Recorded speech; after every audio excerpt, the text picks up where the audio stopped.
buenos días. Es un placer nuevamente estar en este canal de comentarios de derecho administrativo con todos ustedes para poder compartir temas que son de interés general en nuestra materia. Hoy he tomado como punto de referencia, como materia a ser tratada, una figura jurídica que no es muy común utilizar en la materia contenciosa administrativa, que es el denominado hecho administrativo. Esta figura del hecho administrativo tiene un raigambre no muy lejano, es decir, tiene en el tiempo una trascendencia muy cercana, muy próxima en el tiempo.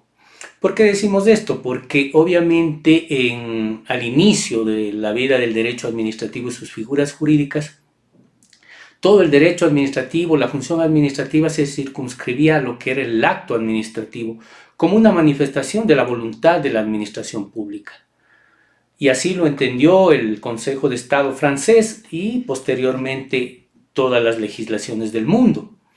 Poco a poco fue cambiando esta visión para poder introducir en la legislación y en la doctrina mismo aquellas figuras que tenían que ver no con actos administrativos, sino con elementos materiales, acciones materiales de la administración que provocaban algún tipo de efecto jurídico. De ahí que en lo que tiene que ver a nuestro país, al Ecuador, la utilización o la incorporación de esta figura del hecho administrativo tiene lugar a partir del año 1993 con el aparecimiento de la Ley de Modernización del Estado.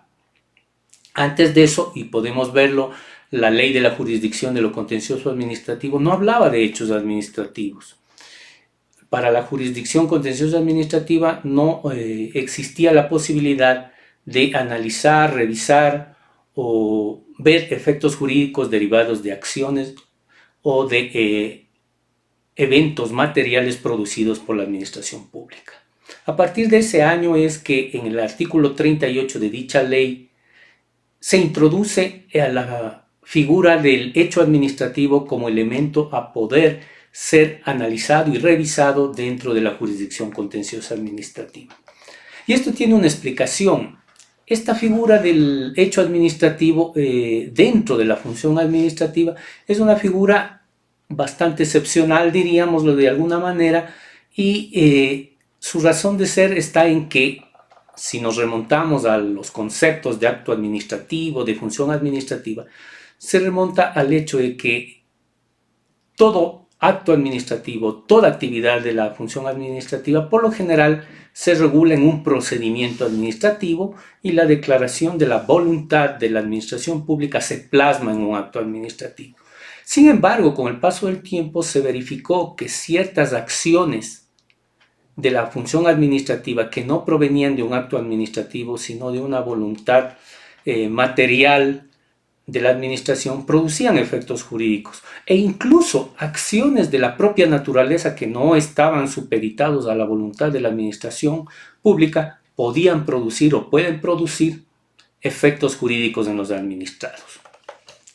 Es el origen del hecho administrativo. Hoy en nuestra legislación, y voy a partir de la legislación actual, el Código Orgánico Administrativo prevé en su artículo 127 esta figura del hecho administrativo. Y tómese en cuenta que es un único artículo en este cuerpo normativo. Artículo que tiene 3 incisos. Y el primer inciso manifiesta que el hecho administrativo es toda actividad material traducida en operaciones técnicas o actuaciones físicas, ejecutadas en ejercicio de la función administrativa. Hasta ahí podemos ver algunos elementos que hoy recoge nuestra legislación respecto al hecho administrativo y que lo permiten diferenciar o catalogar de mejor manera. En primer lugar, habla de que es una actividad material. Esto significa que no necesariamente se produce un acto administrativo, sino que hay una actuación que no deviene o que no produce un acto administrativo, sino una actuación meramente material. Y claro, ahí dice traducida en operaciones técnicas. Podemos tomar un ejemplo muy claro, es aquel que se refiere a, por ejemplo, que una entidad pública realice asientos contables. Hay una jurisprudencia de la Corte Nacional de Justicia que se produjo en el año 2010, una sentencia del 28 de junio de 2010, elaborada por la Sala de lo Contencioso Administrativo de la Corte Nacional de Justicia, sentencia número 193-2010, publicada en el Registro Oficial, edición especial número 386 de 18 de enero de 2003. Es el juicio de Mendoza versus la Policía Nacional. Aquí se habla un poco del hecho administrativo y el tiempo en el cual puede ser impugnado.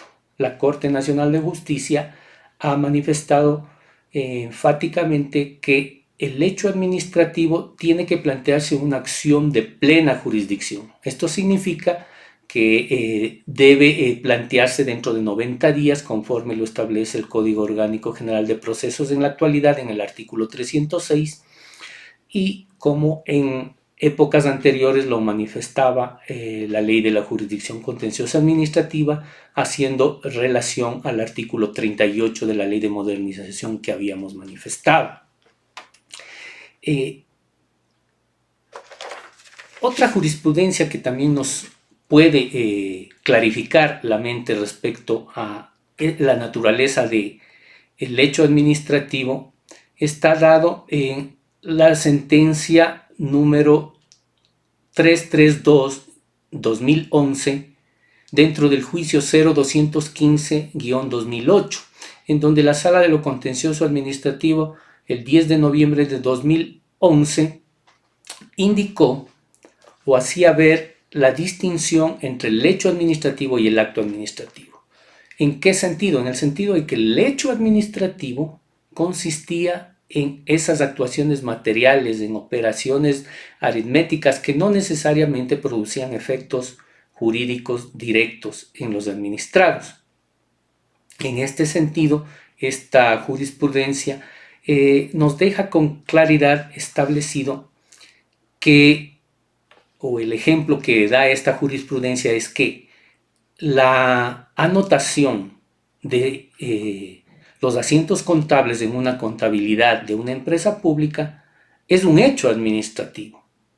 Y este hecho administrativo no necesariamente debe ser notificado al administrado. Y justamente esa es una de las grandes diferencias con el acto administrativo. Recordemos que el acto administrativo tiene vigencia y sus efectos jurídicos se producen en el momento en que la notificación se produce al administrado. En el caso del hecho administrativo, dice esta jurisprudencia, no hay esta notificación.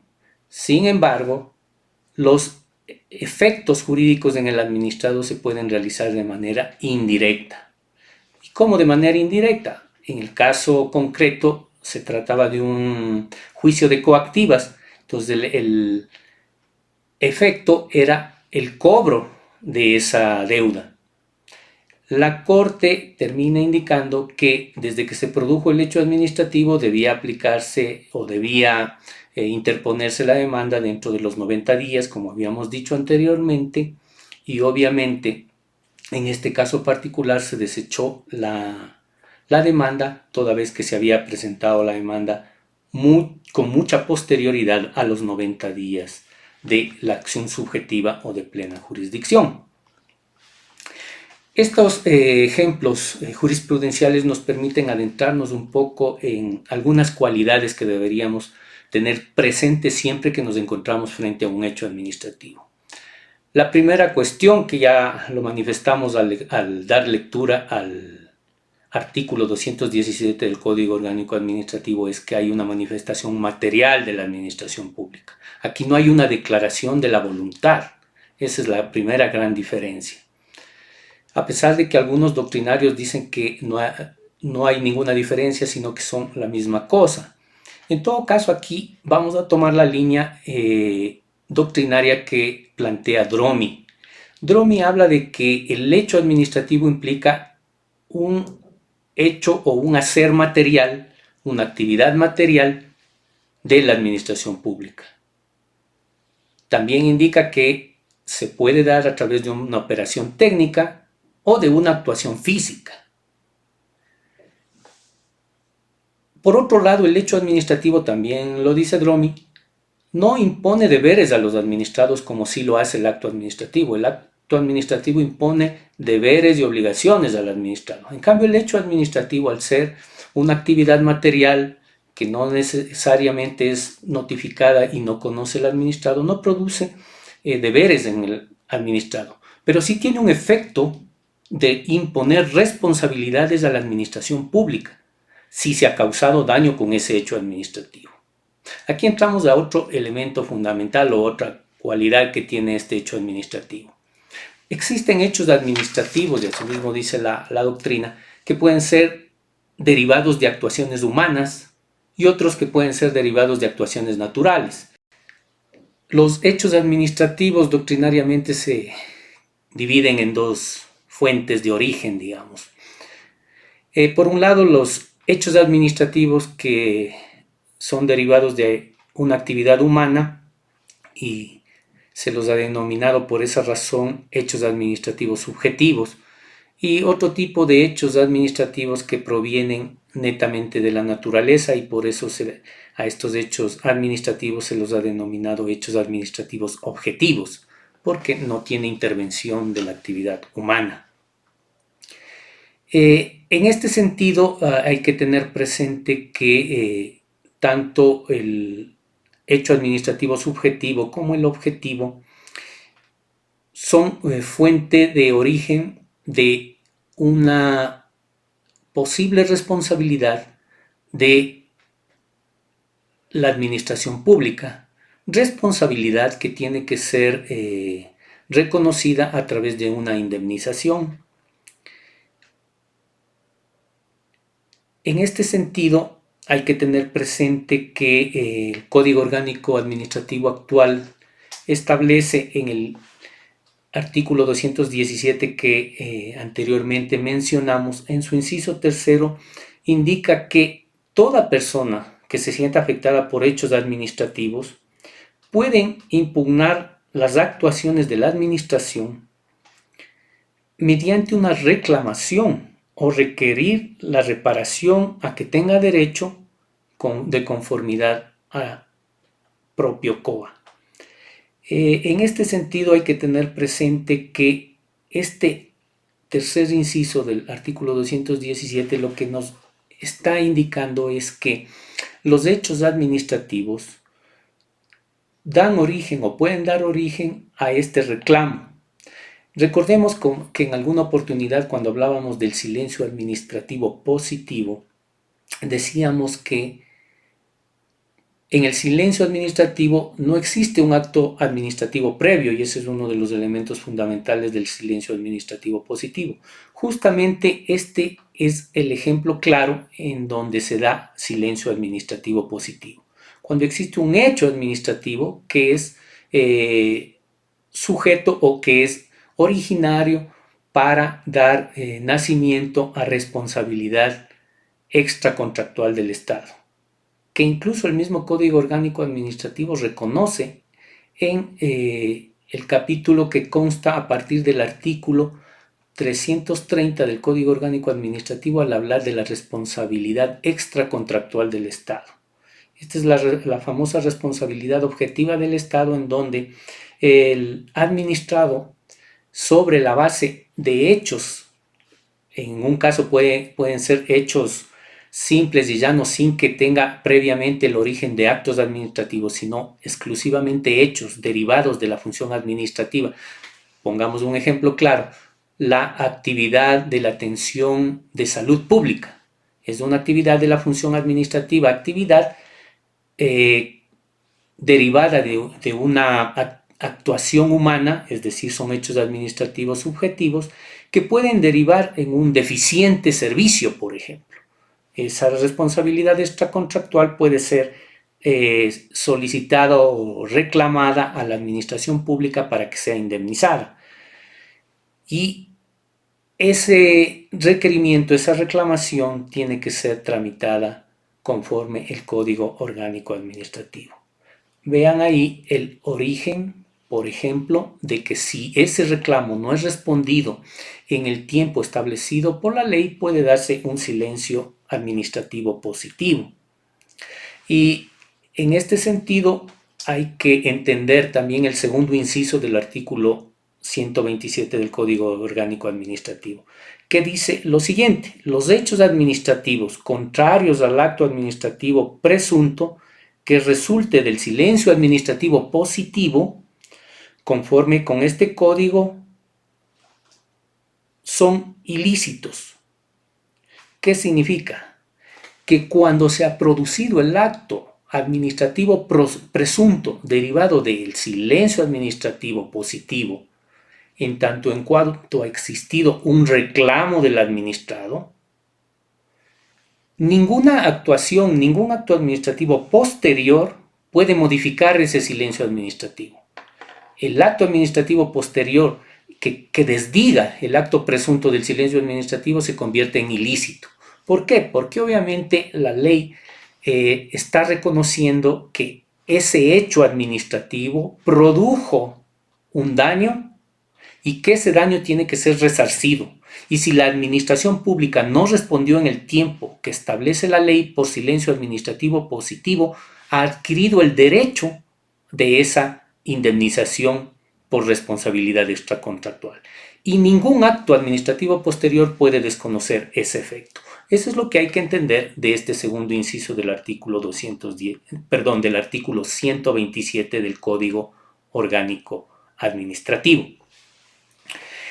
Esto un poco, algunas de las puntualizaciones que quería hacer sobre esta figura que, como digo, en la jurisprudencia no tiene un tratamiento muy extenso, son muy limitadas las jurisprudencias que existe al respecto, y justamente porque es una materia, por un lado, nueva en lo que es el derecho administrativo, y por otro lado, que no ha sido del todo utilizada por los administrados por infinidad de razones de orden práctico o de orden casuístico. En todo caso, como para resumir esta presentación de lo que es el hecho administrativo, hay que tener presente unos 4 elementos, diría yo. Primero, que el hecho administrativo siempre tiene que derivarse de una actividad de la función administrativa, o más bien dicho, tiene que derivarse de todo lo que implica la función administrativa y todo lo que es la producción de la función administrativa, por decirlo de alguna manera. Todo aquello que está inmerso en la función administrativa puede producir hechos administrativos. En segundo lugar, el hecho administrativo, siendo una actividad material, como decíamos hace un momento, o como lo dice el artículo 127 que tantas veces hemos mencionado, es una actividad material que se puede traducir en operaciones técnicas o en actuaciones físicas, va a producir siempre efectos directos o indirectos. Un ejemplo de efectos directos, un derrocamiento, proviene de un acto administrativo previo. El acto administrativo produce un hecho administrativo. ¿Cuál? El derrocamiento. También existen efectos indirectos, decíamos. Poníamos el ejemplo de los asientos contables. El asiento contable no necesariamente proviene de un acto administrativo anterior, sino que es una actividad de la función administrativa de orden contable y puede producir ese solo hecho efectos jurídicos indirectos. ¿Por qué indirectos? Porque el asiento contable como tal, que es un hecho administrativo, no le produce inmediatamente efectos al administrado, sino que después, a través, en este caso que hablábamos de la jurisprudencia, a través de un juicio coactivo, produce efectos jurídicos en el administrado. Entonces ahí vemos este efecto indirecto de este hecho administrativo. En tercer lugar, hay que tener presente algo que ya dijimos, puede resultar una verdad de perogrullo, pero que es importante siempre tener presente, que el hecho administrativo no requiere tener un acto administrativo previo. Incluso ya hablamos hace un momento sobre el ejemplo del silencio administrativo positivo, en donde no existe un acto administrativo previo. Y en último lugar, hay que tener presente, al hablar de hechos administrativos, el aspecto relativo a la impugnación. Ya hablábamos hace un momento de una jurisprudencia que dejó claro que el reclamo del hecho administrativo era de orden subjetivo, es decir, se planteaba en una acción de plena jurisdicción. Y en ese sentido ha ido la línea jurisprudencial. Tal vez era más claro el artículo 74 del ERJAFE anterior y que después fue modificado por el actual artículo 127 del COA, en donde no nos ha dejado claro esto de la impugnación. En cambio, en el ERJAFE había una norma expresa sobre la manera en que se producía o se llevaba adelante la impugnación en términos de hechos administrativos. Entonces, en ese sentido, creo que es importante recordar que este Estatuto del Régimen Jurídico de la Función Ejecutiva, en su artículo 79, hacía alusión a que las personas que se sientan afectados por hechos administrativos debían denunciarlos o presentar el respectivo reclamo, decía la norma, ante la autoridad correspondiente. Si formulado el reclamo a la autoridad, la administración lo negaba, se podía impugnar esa decisión ante la jurisdicción contenciosa administrativa. En este aspecto quedaba claro que debía haber un reclamo previo de orden administrativo para, de ser el caso o era denegado, acudir a la jurisdicción contenciosa administrativa. Hoy esta norma no existe en el actual Código Orgánico Administrativo. En todo caso, lo que sí queda claro es que con la vigencia del Código Orgánico Administrativo, el reclamo sobre hechos administrativos es una acción subjetiva o de plena jurisdicción y puede plantearse un reclamo administrativo conforme lo establece el artículo 330 del propio Código Orgánico Administrativo que hemos mencionado, y también podría acudirse a la función judicial, al contencioso administrativo, en caso de existir una negativa. En todo caso, estos son algunos de los elementos que creo hay que tener presente cuando se está frente a un hecho administrativo y que en ocasiones no es fácil identificar o confunde a los abogados al momento en que tienen un caso práctico y real en sus manos. Ciertamente que no es un ejercicio fácil el de poder identificar cuando estamos en un hecho administrativo y cuando ese hecho administrativo produce efectos en los administrados, pero hay que ser meticulosos y determinar con la ayuda de estos 4 elementos que he mencionado hace un rato para identificar el hecho administrativo y la posibilidad de los efectos que producen en los derechos del administrado y por ende una posible indemnización derivada del mismo. Creo que estos elementos son importantes tener presentes. Espero que esto ayude a que podamos tener una discusión más amplia sobre este tema del hecho administrativo, que creo que necesita más discusión, una discusión más amplia. Si conocen sobre jurisprudencias que se haya dado sobre hechos administrativos, podemos conversarla para ir dilucidando algunos otros elementos que posiblemente aún no los hemos manifestado o tal vez no los tenemos muy claros. Con ello agradezco a todos ustedes. Muy buena tarde. Gracias.